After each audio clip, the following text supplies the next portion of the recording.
I try to learn 2 hours a day. That's good, Greg. But you know, if you will talk with Filipina every day, you will learn more. It's so cute when you speak Filipino.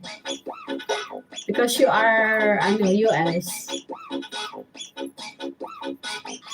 How you will pronounce is so cute. So you need to talk with someone always.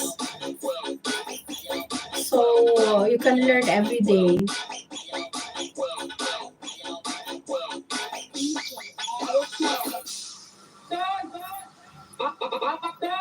Fifteen people, thank you.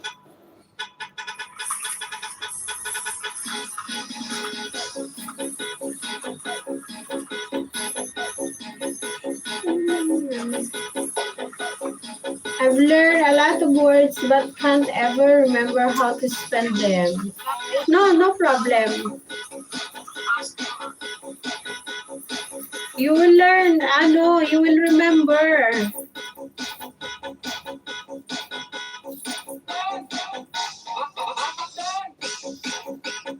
Don't worry, JS Rocker, when you will meet Miss Aisha, you will learn more. Because when you are together, you will learn more. But on call, it's hard.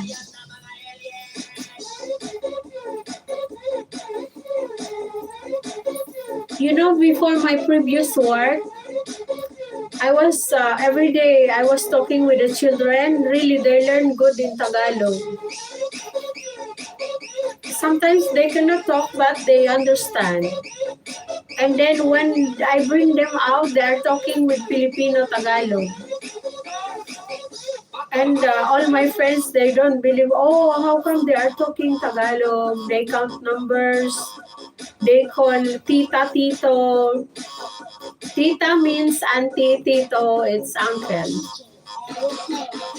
Kapatid. Kapatid means brother or sister. Siblings.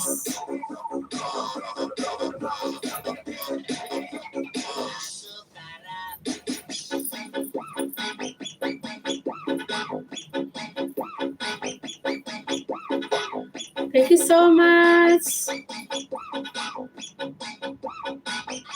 Kyle. Dai is for, Dai is for girl,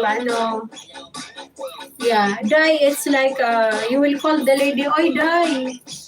It's lady. Kuya, it's big brother. It's a big brother.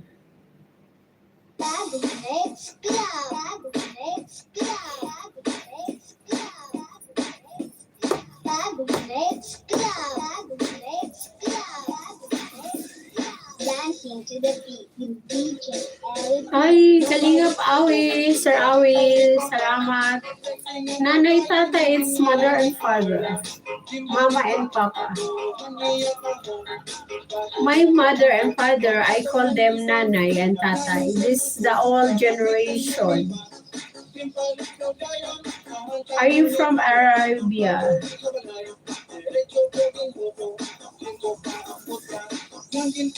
No, I'm from Philippines.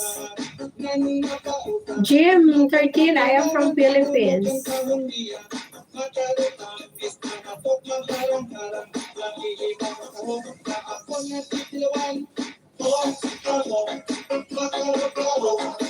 Karo-karo kang tahong ni Carla.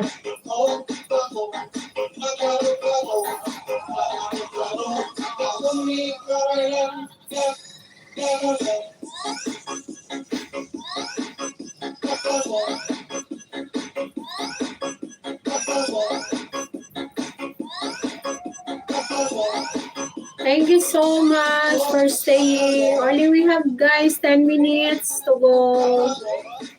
Thanks a lot to all my buddy friends, my good friends, my good company.